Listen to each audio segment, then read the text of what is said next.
Bismillahirrahmanirrahim. Assalamualaikum warahmatullahi wabarakatuh. Halo guys, kembali lagi bersama saya Muhammad Akmal di Dokter Santuy, konsultasi santai penyakit hilang seketika. Oke, masih di kesempatan yang sama, yaitu kita membahas tentang spermatorrhea. Ya, kemarin kita sudah membahas makanan yang baik atau anjuran yang baik untuk penderita katup mandi bocor.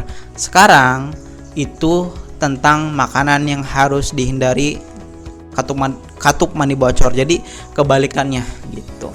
Kemarin yang dianjurkan, sekarang yang dihindari. Apa saja sih yang harus dihindari oleh penderita katup mandi bocor? Jadi makanan ini bisa menyebabkan katup mandi bocor kambuh atau bisa menyebabkan kondisi katup mandi bocor semakin buruk atau semakin parah, atau bisa menyebabkan kualitas hormon testosteron atau kualitas sperma menjadi buruk. Nah, makanan ini harus dihindari karena kalau terus dikonsumsi efeknya cukup lumayan ke katup mandi bocor. Apa saja sih? Mari kita lihat.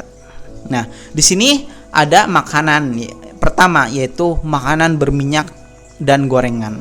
Bahayanya mengandung lemak trans yang mengganggu keseimbangan hormon dan memperburuk produksi sperma ya. Jadi makanan berminyak ini atau gorengan ini karena mengandung lemak trans, karena minyaknya itu apalagi yang digoreng dengan minyak jelantah, dengan minyak yang sering digoreng berkali, itu pasti kandungan lemak jahatnya itu tinggi sekali sehingga bisa memperburuk produksi sperma. Contohnya apa saja? Di sini ada gorengan ya, gorengan itu seperti mondoan, bala-bala, bakwan gitu, atau mungkin tahu isi, cireng gitu, fast food, makanan cepat saji gitu ya, atau makanan olahan tinggi lemak gitu. Intinya yang mengandung lemak tinggi ya, daging merah seperti daging sapi, daging kambing itu juga termasuk lemak tinggi ya, lemak trans. Jadi kandungan minyaknya tinggi seperti itu. Yang kedua, ada makanan kedua, yaitu makanan dan minuman tinggi gula ya. Bahayanya gula berlebihan dapat menyebabkan resistensi insulin, memicu peradangan dan menurunkan kadar testosteron.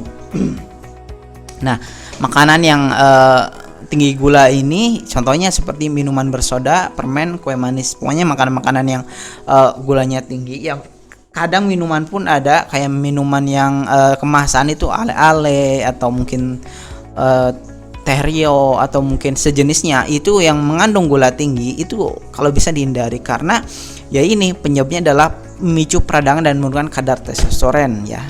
Ini cukup bahaya untuk spermatorrhea.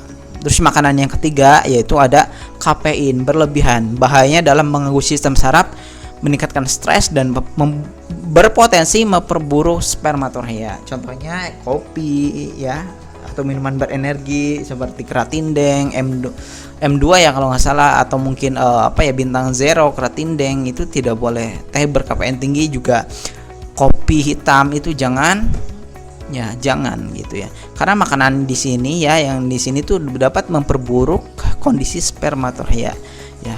Hindari dulu. Terus yang selanjutnya adalah makanan keempat ya, yaitu alkohol dan rokok. Bahaya menurunkan kadar testosteron, merusak sel sperma dan memperparah ketidakseimbangan hormon. Ya, rokok itu memang bahaya ya. Yang sehat pun kalau bisa jangan merokok. Alkohol juga sama. Apalagi ini yang sedang mengalami spermatorrhea ya, jelas tidak boleh.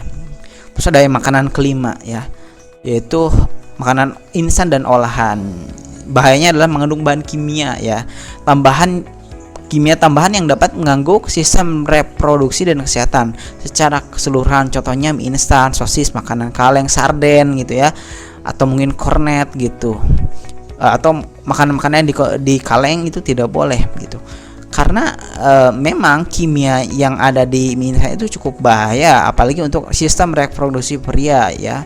Untuk hormon juga nggak baik gitu. Nah, buat kalian yang mau konsultasi, boleh banget silahkan konsultasi ya kepada saya ya. Ini adalah langkah pengobatan ya. Kalau pengen terbebas dari spermatorrhea secara cepat, silahkan pengobatan ya. Pengobatannya ada di saya, insya Allah nanti saya resepkan boleh silakan konsultasi. Buat kalian mau konsultasi boleh banget hubungi ya 0812 1416 0701 ya. Pokoknya nanti saya bimbing pre-bimbingan ya, silakan ya. Insya Allah saya bimbing. Oke, baik, mungkin segitu saja yang dapat saya sampaikan. Mohon maaf apabila ada yang salah atau mungkin ada yang tidak berkenan ya, mohon maaf yang sebesar-besarnya. Sekian, terima kasih. Wassalamualaikum warahmatullahi wabarakatuh.